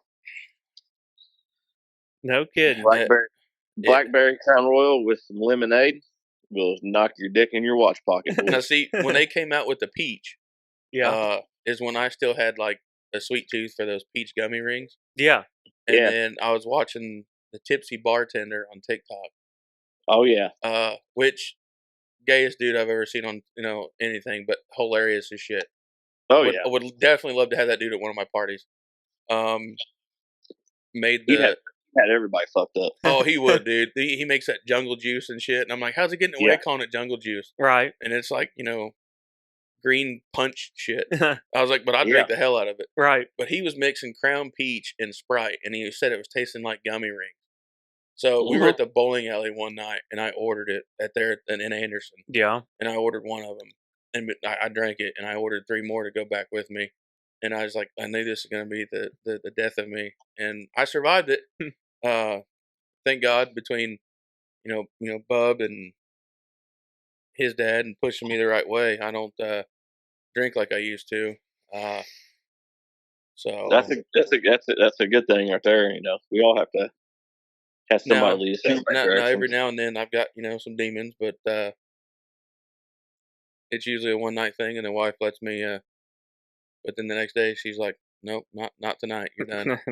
So I guess this will be the round out here. This is the Appalachian Sip and Cream Dark Chocolate Coffee. Ugh, Dark chocolate. I think you're going to Ugh. like this one. I really do. Let me give it a good shake here because it's probably like any paint solvent. It's separated. Yeah, you got separated up. You know. Yeah, Yeah. over here drinking Yeah. acetone. So what night we gonna get you out here, JB? To let's hit the depot, have a few drinks, have some tater kegs. I say Sunday because I'm off. Man, yeah, you just let me know and we'll make a trip. It's I'm telling you, man, they got the St. Elmo shrimp. Oh, dude, yes. Yeah. You can get. I don't know if you have the tater kegs, I haven't had those. buddy. We had 2 plates of them bitches last night. You're gonna really like that one too, Dude, Keith. but I hate dark chocolate. No, this one is pretty interesting. It's not really dark chocolatey. It's more on the milk chocolatey palette. Not bad. It's not bad. I see where they're trying to compete with this particular one's probably trying to compete with that Old Smoky Tennessee Mountain Java that we Dude, had. that Java your mom gave you was amazing. And I've got some Blue Chair Bay, Kenny Chesney brand mocha cream rum at the house. And I'll tell you what, that Drinking on ice. oh dude. Man. Well, speaking of Blue Chair Bay, we've been a customer for years. But the one that stands out to me, and I still have some, The key lime pie is the key lime pie. Oh my god, dude! My key lime pie. That key lime pie cream rum is without a doubt my favorite. I mean, I could seriously get in trouble. Yeah, it really, really good. I remember we used to mix the coconut rum with the pineapple cream. Oh yeah, yeah. Oh yeah, that was good. Yeah. It's even better when you I don't know why, but when you buy it right there at Floribama packaged liquors. Right there on the sands of Orange Beach, Alabama, Gulf Shores area. Oh, man, you talk Well, about good. I mean, it's like you go to a Buffalo Trace or whatever distillery you Yeah, want to go to. I mean, we went to the Wild Turkey one, and I'm not a huge Wild Turkey fan. It's not my Mm-mm. first choice of hard liquor to go to. sure. No. But it just tastes so much better there. Yeah, I can't do that Wild Turkey, man. I had It burns, man. I had And an event one time at the FOP here in Greenfield, and one of the old guys, one of the old timers in there is like, "Boy, I'll drink you some, bourbon." I was like, "Whatever, you young dumb full of cum." yeah, It's like, "Oh, whatever, old fucker." He broke out a bottle of Wild Turkey. He's like, "We're gonna sit right here and drink at this bar until it's empty." Wow. And oh shit, boys, never again, never again. Oh man. mine's I won't touch Jack Daniels anymore. I won't do Jack Daniels or Jim Beam. Now Jim Beam Peach, I'll do it. Yeah, we had some. If I can't, buy the Crown Peach and mix it with the Sprite. But Yeah. during deer season, I like the Jim Beam apple and mix it with apple cider that's warm. Okay. Yeah, I did have my first taste of that Jack Daniels Tennessee Honey. yeah, I will say that's good. it's good. But It the is. original Jack Daniels, that was the first thing I ever got drunk on, and I can't stand it. No, I can't stand it neither. No, That's like the old Skull vodka. When I was in high school, that was what we used to buy. ugh. And no way, boys. I think Keith says Skullberry blend. Tell him the No, story. he's talking about the vodka from Oh yeah. SKOL. Yeah, or something SKOL. Like that. Yeah. That was like the rock gut vodka you could buy. That was like we go to parties in high school and they had McCormick whiskey. It was like $4 for a fifth. You knew it was gonna Yeah. just tear your guts up when you drank it. Yeah, but you were there to get fucked up. Yeah, you weren't. There wasn't none of this pussing out.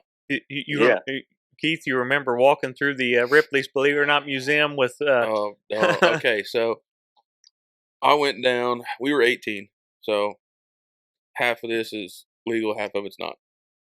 We went down to Gatlinburg, Tennessee, with Jeremiah's parents.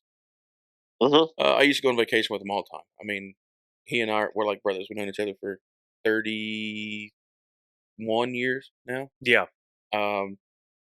And we were walking around town looking at stuff, and Kevin, Jeremiah, and I want to go in the Ripley's Believe It or Not Museum. We were dipping, and because we were outside, we didn't have any spit bottles with us. And we went to the museum, we couldn't find a trash can anywhere. Yeah. So I'm swallowing berry blend. So And then we're like, his parents were like, well, it's lunchtime, let's go eat. So we went to this place that it was a brewery also. They made their own beer. And his yeah, mom and dad ordered this big ass, like 64-ounce beer with their lunch. That was huge. And him and I ate these greasy ass cheeseburgers. And then we're getting ready to leave, and his mom and dad had a lot of beer in their thing. So we're like, when they get ready to go pay for it, we snuck it. We drank them. And then him and I got the wild idea to go ride roller coasters. yeah. And then we went up the Skylift. Skylift, roller coasters. We didn't puke once. I was like, I have a tin can for a gut. Now I'm in my 30s. Yeah. Doesn't work that Not way now. happening now. Not happening now. No. But yeah, that was some rough times. I Mhm. mean, Yeah. Man. we've had fun though. I mean, Yeah, definitely, Chris. Just let us know. We'll like Keith's already in Greenfield. He lives there, but I'll make the trip down there and Yeah. I'm like, it takes me like 6 or 7 minutes to get there. Oh, okay. Yeah. now I'm always down for the depot. It's a couple nights a week for me sometimes. Man, that's awesome. So now they got that new whole country, or not country, but summer concert series that they've came out with. Yeah. They actually have Chris Cagle playing there this summer. dude, Is that that'll be, right? dude, Man. Jeremiah, that'll be awesome. Yeah, that's a must see for We me. grew up with the original Chris Cage. Yeah. I mean, Speaking of, Chris is a huge country music fan, and we've joked a lot over the years about some of this newer generation country that's what we call pop. Yeah, it's But not pop country. Pop and country don't go together. We've had this conversation well, before. I think there's one genre of music left, and that's pop. It seems like everything's pop, short of the mumble rap that you can't understand. But yeah, Chris Cagle would be an absolute blast to go see. Yeah, I mean, it's when I seen that, I was like, really?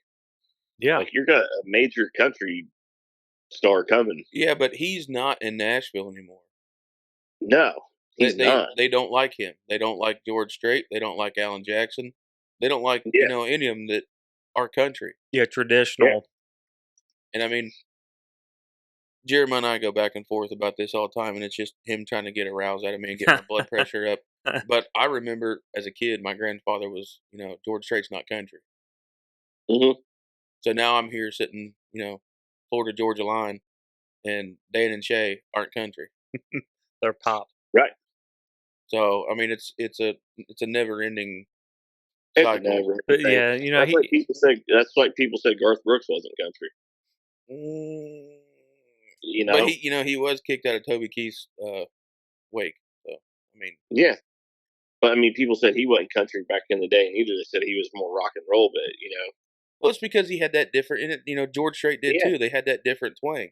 yeah. Uh, yep, my grandfather was used to somebody standing up there and with a steel guitar and a old ass microphone and singing. And don't get me wrong, I still listen to George Jones and Hank Williams and Waylon Jennings. oh Uh, yeah, and I mean, I mean, do you have a concert that stands out, Chris? That was probably one of your favorites. I know. I remember I seen you at 8 Second Saloon one time for a Gary Allen show, and man, we paid for premium tickets that night, and so me and Dad got down there, and I seen Kaylee and her boyfriend. I seen you out there.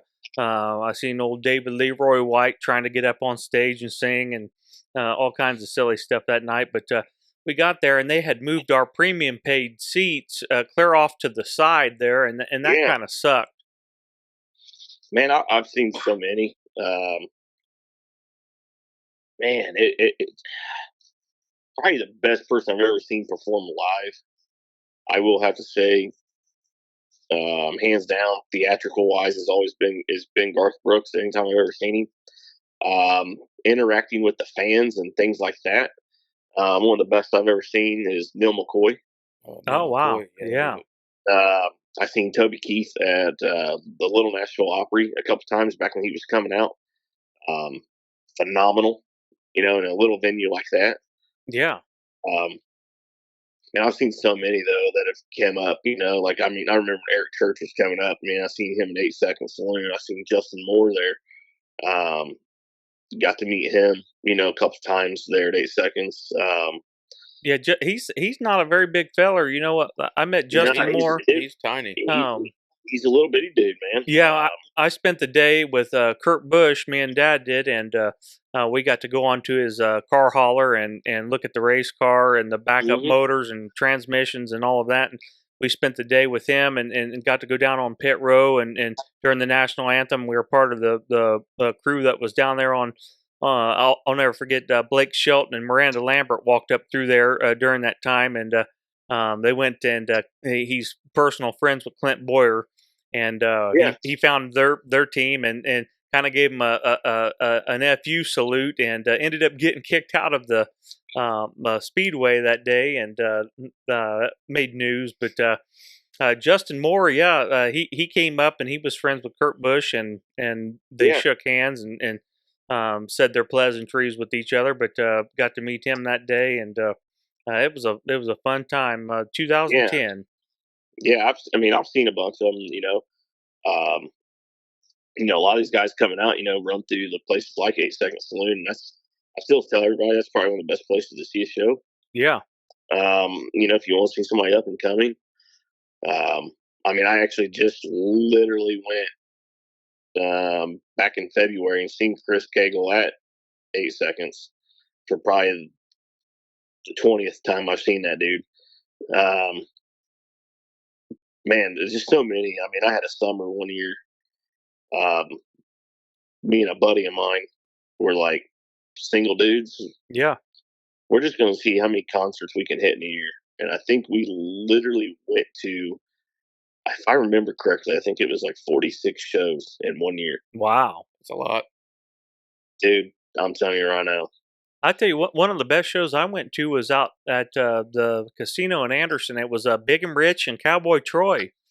Oh, yeah. Believe it or not, and Aaron Lewis played out there one year, and he had the Kentucky Headhunters opening up for him. And man, I tell you what, that was a great show. Seeing Ted Nugent out there, and man, that's a great place to watch a concert as well. Yeah. I like finding these guys that people really don't hear about, a lot.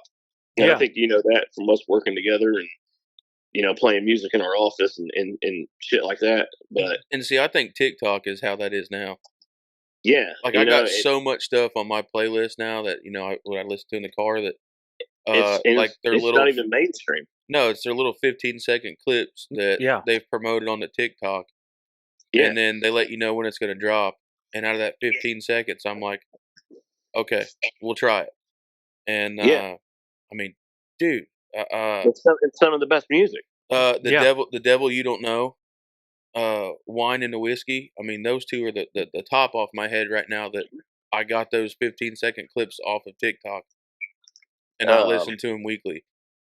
One that's really hasn't. I mean, he's wrote a lot of songs, and a lot of people don't know about him anyway. Is a kid named Adam Sanders out of Florida. Oh, okay. Dude, his music, his albums, phenomenal. I've seen him at 8 Seconds. He opened up for Thomas Rhett there. Oh, wow. I'd like to see Trey Lewis. Yeah, Dick down in Dallas. Remember that one? Yeah, yeah, that's a banger. dude. He's came out with some new stuff too. That's Yeah. phenomenal. Absolutely. But I mean, there's so many that are out there that a lot of people don't know about. And then when you play it, they're like, "Well, who the hell is this?" You got guys like Gary Frost. Man, there's just so many that Jay Webb yeah. Yeah, that you don't know about, or you don't hear about because it's not mainstream. Sure. I mean, nobody knew who the hell Bailey Zimmerman was until TikTok. Yeah, So actually, yeah, absolutely. So I mean, although there's just a lot of them out there. I mean, you even got you got Indiana artists that people don't know about. You got Dylan Snyder out of Terre Haute. really, You've got was it Matt Williams out of Shelbyville? Wow. that's close to home. I mean, these are dudes that are right here at home. You know what I mean? That are putting out Yeah, albums on. that's only 30 minutes from us Yeah. Yeah, in Greenfield. So yeah. Yeah, that's I awesome. mean, I would There- say though that the best concert that's not country that I seen was Godsmack and Stain. Oh, yeah. You just No, went to dude. that? I just went to that last year with my son. Godsmack stayed at our hotel with Stain, and I got 2 tickets. And when the drummer was like, do you want to go? And I was like, yeah. He goes, give me your name and your phone number, and go to Will Call, and they'll have your tickets. I was expecting lawn seats. I wasn't expecting it. Oh no, $700 tickets right next to the stage, right next to the mosh pit, whatever you want to call it. I call it Yeah. I call it the danger zone. But that's the first concert my son's ever been to. Yeah, And he loves Godsmack, partially because Oh, yeah. I listened to it, so he grew up with it. And that was the best non-country concert I've ever been to in my life. Yeah. I mean, amazing. yeah. I just took my daughter that Friday night before we left for Florida. I just took her to Cody Johnson, Nice one. Yeah. and dude, amazing. And see, So, I'm not a and- big Stain fan. Yeah. They've got a few songs I like, but I'm a huge Aaron Lewis fan. Oh yeah, Aaron Lewis. Yeah, I absolutely. mean, I think, and everybody thinks am I the only one? That's probably one of his best ones. Yep. But I love gone fishing or something like that. Going fishing or just fishing. Yeah. whatever I forget the title of it, but he puts the "Let's Go Brandon" cheap shot in that song, Yeah. and by far that's my favorite one. Hell yeah. Yeah. Heck yeah, man. Well, I want to tell you we can't appreciate you enough for coming on to the show. We're entering into the final stages here of the podcast, and I don't know if Keith has anything else left to say, but we got about 5 minutes left here, and we'll wrap it up. And again, we appreciate you coming on Bent Over the Barrel, and we want to thank you, and we'll have you on again, that's for sure. Oh yeah, absolutely. We'd happy to come back. Yeah, we've got to end it like we did last week. Okay, go ahead. So, one story from your childhood. So, before you're a teenager, Mm-hmm. that was either dumb or it sticks with you, fun, whatever. Oh man, That's a good one. dude, that's a hard one right there, bud. I'm trying to think. Whew. I think as my childhood time, man, probably I'd have to say I grew up in an old farmhouse. With we have the barns and all that stuff, Yeah. and the kids out in the country. Man, I remember pretty much running back and forth from the farms and the kids and that up and down through our area out there in the Yeah. country. Um, Dude, we play hide and seek and all that stuff. Shit, dude, hiding in the barns, hiding on the creek bank and Oh yeah. or whatever, throughout the whole little area right there. I mean, as a kid, um, man. Other than that,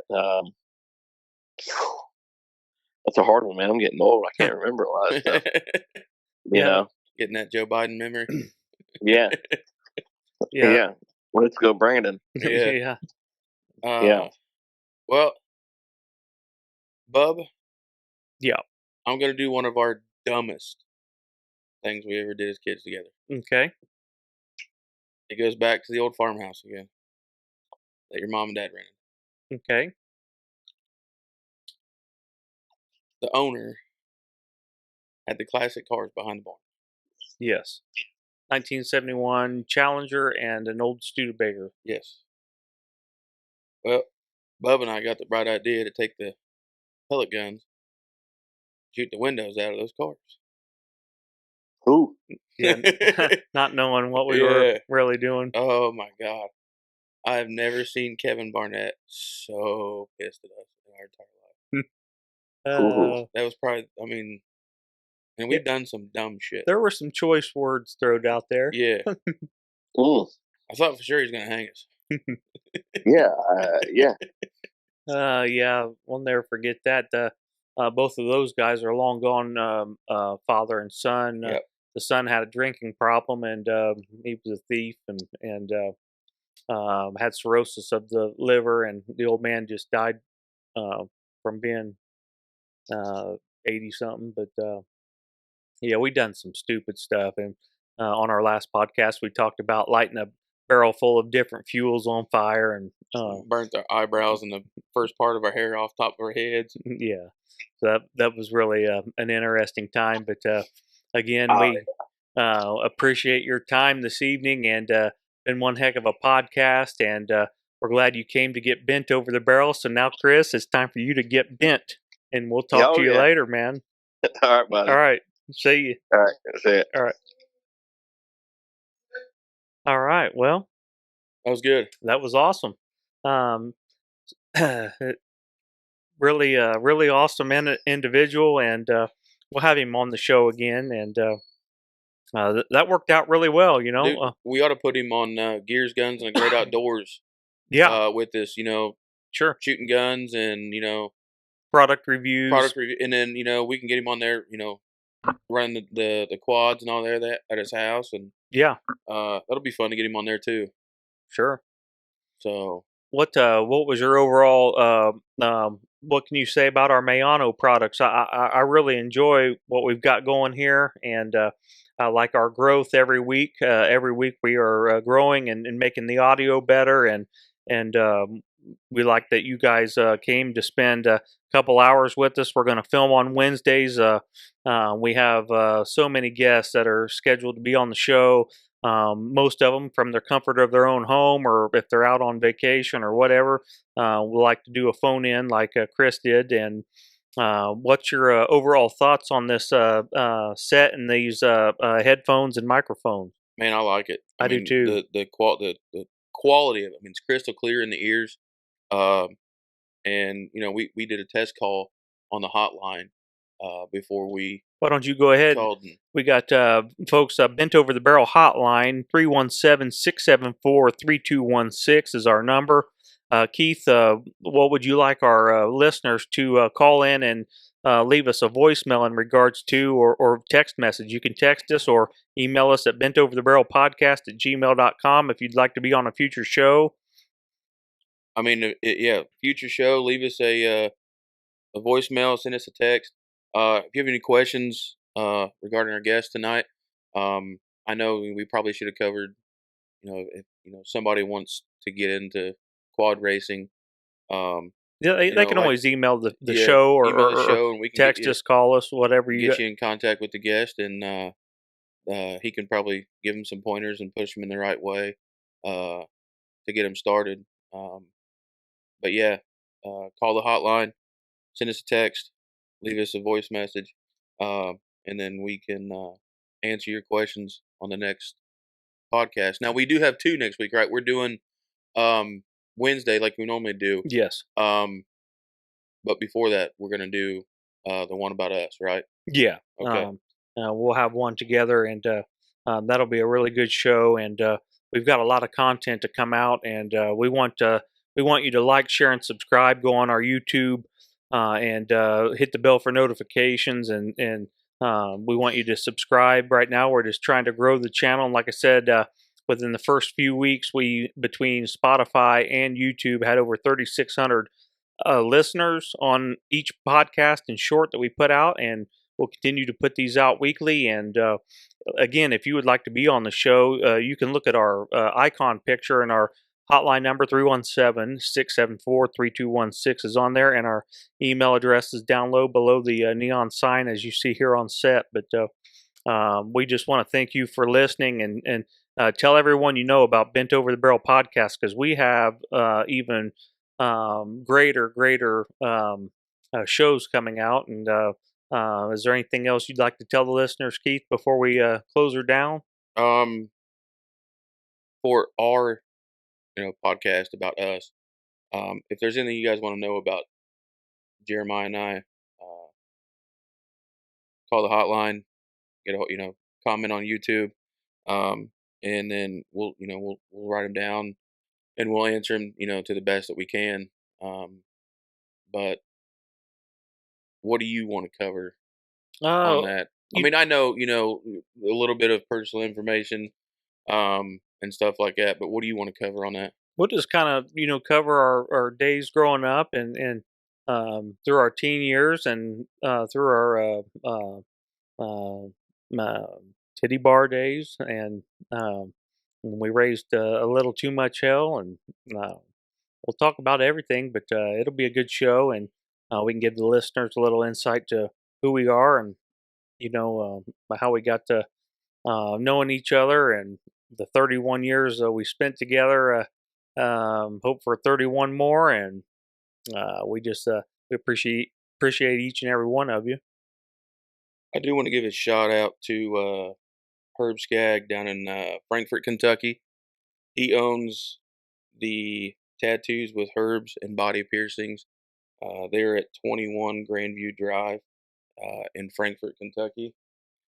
You need any body piercings, tattoos, whatever, look him up. He's on Facebook at Herb's Tattoos and Body Piercings. Great guy, very professional, been doing it a long time. So if any of our listeners live close to there, hit him up, tell him Keith sent you. And I'd like to thank everybody for listening in. Another good show. Thanks, bub. Yeah, thanks. Glad you came, and we'll have a lot more shows coming up and a lot more guests. Like I said, when we opened this up, we had over 65 that applied before I, cut it off, and we're still combing through those people, and some of them know that we have upcoming shows and we've scheduled with them, and others we still have to schedule in for interviews. But we do appreciate each and every one of you. Now, why don't you guys go ahead and get bent yourselves and get bent over the barrel of all things, and like, share, subscribe, and tell others about this podcast, and come back and see us next week. See you guys. Bye.